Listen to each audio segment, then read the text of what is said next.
M560, The Answer. Now, from the Signature Bank Studios. Only the biggest stories, only the biggest guests, and only the biggest opinions. This is AM 560, The Answer. Top of the morning, Dan and Amy. Back in 2007, then Senator Big Guy was on with Chris Matthews when Matthews' leg was just starting to tingle. And the issue they were discussing was the prospect that George W. Bush would launch a military strike against Iran. And Joe Biden had very certain terms to use for George W. Bush, who would do such a thing without congressional approval. There would be consequences. But I want to ask you about something you've been involved with. You said that if the President of the United States had launched an attack on Iran without congressional approval, that would have been an impeachable offense. Do you want to review that comment you made? Well, how do you stand on that now? Yes, I do. I want to stand by that comment I made. The reason I made the comment was as a warning. The reason I don't say those things lightly, Chris. You've known me for a long time. I was chairman of the Judiciary Committee for 17 years, or its ranking member.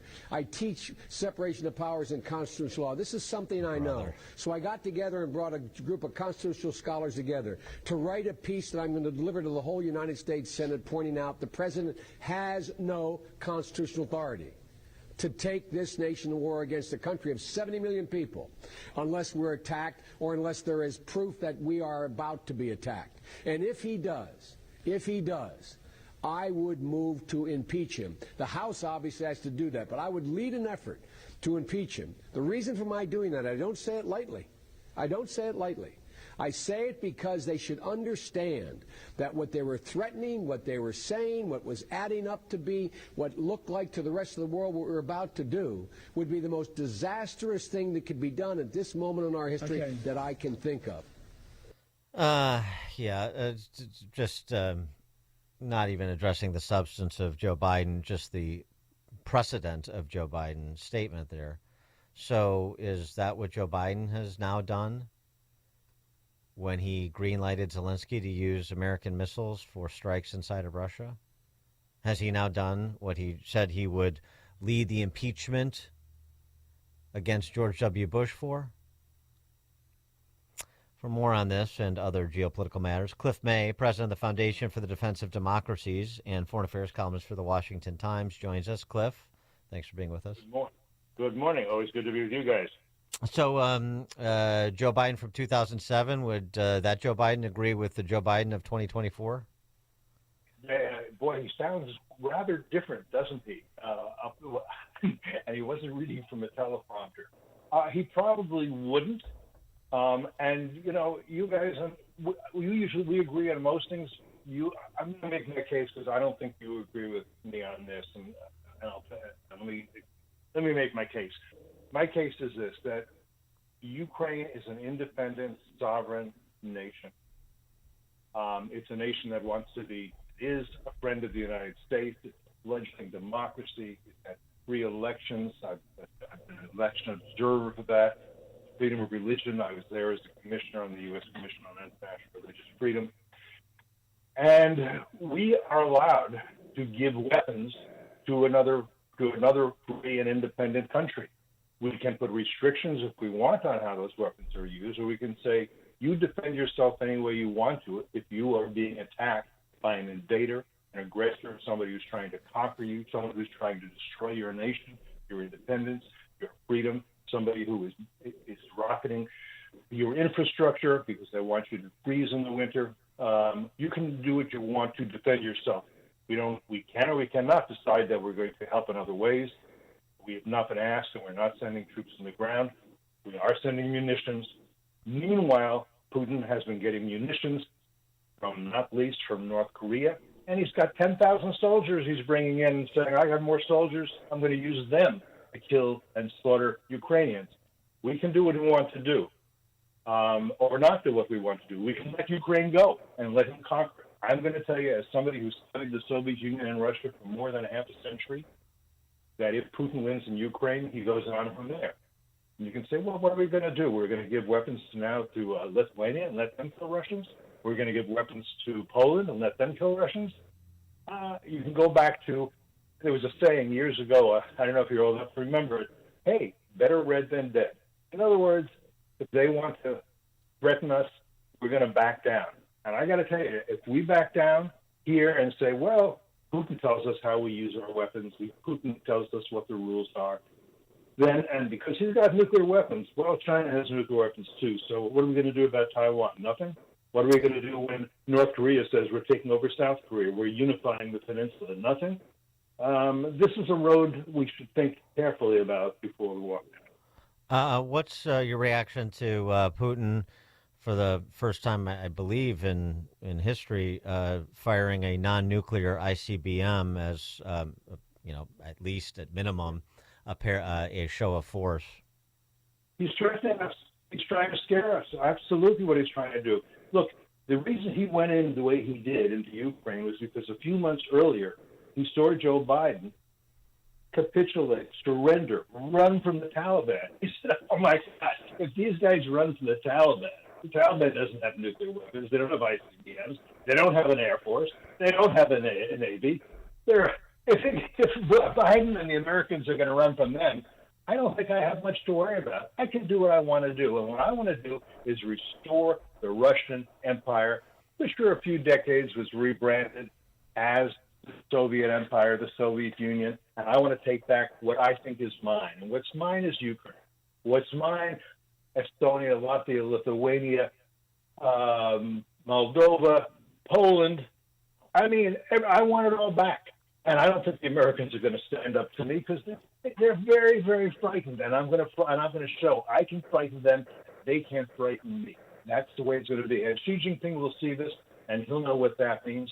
And others in what I call the axis of aggressors, which is Beijing, Moscow, Pyongyang, Tehran, increasingly Caracas, Havana. You now have Brazil flirting with Xi Jinping. They're going to all understand America is over the hill. America is done. America's never going to be great again. They're frightened.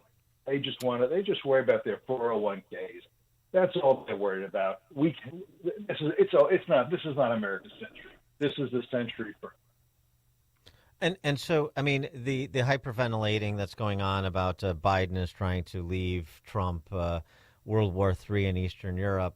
I think it, by my characterization of hyperventilating, I think it's a bit overstated myself. But there have been recent changes to their respective nuclear doctrines by both Russia and China, prompting DOD to report to Congress, to submit a report to Congress to enhance its nuclear deterrence and flexibility when it comes to addressing the changes that have been made by a couple of those members of the axis of aggressors that you described. So what's your sense of whether or not the threat level has significantly increased in terms of expansion of the war?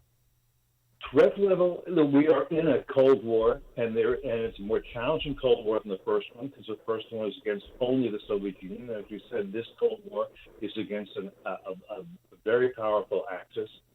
And the threat level is also increasing because as the Chinese, for example, build up their military forces at a very fast rate, which they are, not least their Navy. And over the past 4 years, our military has weakened, has diminished. Our Navy is not what it should be. The threat level is going to continue to increase. I don't know what Biden is thinking. That's very hard to say. But I'm not sure this is not a good thing for Trump, because if Trump wants to solve this, I don't want to say solve it diplomatically, but if we bring it to kind of resolution, how does he do that? He doesn't do that by saying, oh, come on, Vladimir, be nice to me. That's not how it works. He can say, look, you got a choice. I'm putting a deal on the table. This is what you get, just hypothetically, okay? You get Crimea. I know that's important to you. That's the Black Sea free. After you get Crimea, I'm not going to argue with you. I'm not saying I'm going to recognize it, but that'll be done. Maybe you get, I don't know, not 18% of Ukraine, but 10%. And after that, I'm going to build up Ukraine's military, because I get to do that. I'm a free nation. It's a free nation, so you're not going to want to do this again. And we'll talk about what's going to happen with the EU. We can talk about what's going to happen with NATO. But that's it. Now, if you don't accept what I'm putting on the table for you, if you say, no, that's not it, I need all of Ukraine, or I need 50%, or I need Kyiv, or I need them to be disarmed, anything else you say, Vladimir, then I'm going to really ramp up, and you're going to hurt. We're going to seriously hurt. I got a carrot and I got a stick. You choose what you want. What you don't do is what too many of our diplomats do, what I would say Biden has done with, for example, the Iranians, and say, we got no stick. Well, we got lots of carrots. Take some of our carrots, please, and then be nice to us. Please, then be nice. We can appease you, can't we? We can accommodate you, can't we? We can respect your equities, as Obama would say. So we'll let you have Syria. We'll let you have Lebanon. We'll let you have Yemen. And then maybe you'll stop there, right? And they say, whatever you say, but we'll do what we want to do because we know who you are, and we know you represent no threat to us. You think we represent a threat to you. We get how this works. You don't.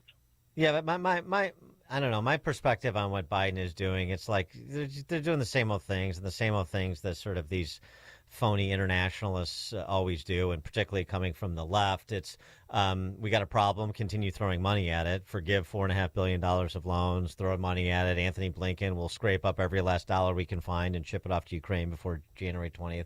We throw money at problems. That's what the left does. And then we'll continue to provide munitions because we have to keep up appearances so that when Trump comes in and he does negotiate some sort of, or facilitate at least some sort of cessation of hostilities, then the Biden team can claim credit for, he was just, spiking the setup that we provided. Look, I'm not going to try to psychoanalyze Biden at this point.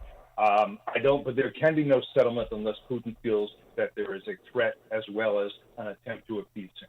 I think that you understand. I think everybody on the right has to understand that. As for money, we're not sending checks over there. We're not sending pallets of cash over there. We're sending old munitions, and we're making new munitions, and that is absolutely vital because one thing Ukraine has done for us, two things actually. One thing is waking us up to the fact that our military-industrial base is sclerotic and old and tiny, and we can't build the weapons we need even for ourselves, and we need to increase the military-industrial base. It has been a little bit, not nearly what it should be, and what I hope it will be under the Trump administration. And we can be an arsenal of democracy if we want to be. You don't want to be the arsenal of democracy. You want to say, I don't care what happens anywhere else in the world. I don't care what happens to our allies. Well, we should have the ability to be the arsenal of democracy. And and the other thing we're doing is for less than 3%. Understand this: less than 3% of our defense budget, we have done tremendous damage to the military of one of our major adversaries. That's a favor Ukraine has done for us. Cliff, I just wanted to quickly move to the border and some issues that are happening now. Fox News showing a caravan of close to 2,000 people heading our way right now. And this is happening while Biden is loosening the rules to allow illegals to skip the ICE check-in process. So is he trying to get Trump on the way out here in the last 60 days? He's trying to do what Democrats have been trying to do for a very long time, which is bring in new Americans, bring in new voters, who they believe will vote Democratic. Right now, you cannot run as a Republican and win in Washington, D.C., in Chicago, in New York City. You can't run as a Republican and win in the state of California. I didn't always believe this. I do now. I think the left wing of the Democratic Party, they love one-party cities, one-party states, and they're like a one-party country. And they believe what's more that this is a bad country. We stole this land. We have a Venezuelan gang member has as much right to live in Chicago as you do. That's what the left wing believes. And the left wing pretty much, and I'm sorry to say, it's not true of everybody, but it steers the Democratic Party more than anyone else. You see very few Democrats standing up and saying, we need secure borders because every country needs secure borders. And if we don't have a flag and a secure border, we're not really a country. And we cannot allow anybody to come here and then say, and of course we give them all the benefits of the welfare system. We're humanists, but we will break the back of the welfare system. But that's what you've been hearing. And you've been hearing it in places like, from your mayor in Chicago. It's one of those we've been hearing it from, if I'm reading it correctly. What would you advise Trump to say and do with respect to the International Criminal Court after the arrest warrant they issued for Benjamin Netanyahu? Do what you did last time. Sanction the prosecutor Karim Khan, sanction anybody in that court, and also tell the American allies who are supporting that court, A, you stop giving money to that court or our relations will deteriorate. We will likely sanction you. And tell somebody like Justin Trudeau, I don't think that Benjamin Netanyahu is coming to spend a vacation in Canada, but if he were to come and you were to arrest him, we'll withdraw our ambassador. We, the U.S., do not belong to that, the International Criminal Court. The Israelis do not belong to that criminal court. It has no jurisdiction or authority. The criminal court is set up by a treaty. We're not members of that treaty. Israel isn't. There's no authority for them to do what they're doing. And it is dreadful that our allies are supporting that court, just as our allies supported a UN Security Council resolution. France did it, Britain did, and it was up to the U.S. to veto it. And it was a resolution that said, essentially, the Israelis have to stop fighting. And as the hostages, we sure hope Hamas will let them go one of these days. That would be nice, wouldn't it? China and Russia vote together on the Security Council, always. The U.S. should have the support of Britain and France. And this is where I get pushed more into isolation. If our allies don't stand with us, what the hell are we doing standing with them?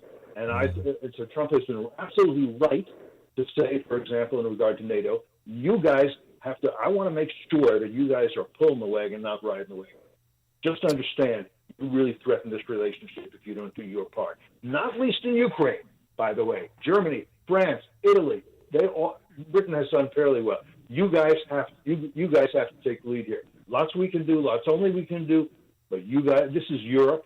We're supporters of Europe. We want to see free nations Europe. We don't want to see it overcome again by totalitarian dictators, as it was during World War II, as it was during the Cold War. We don't want to see that, but you have to take the lead. We help make you strong. Now you do your part. Again, Poland is, and the Balkans, they're the Baltic nations. They really are working hard on it, but they have to do their part as well. And what Trump should be saying is, let me give you a quick story. I went to the dinner with a German. I'll tell you the truth. The German ambassador and the second highest person in the German Foreign Service, but I was there. Almost all the other think tankers were real liberal, and they're all kind of doing psychoanalysis.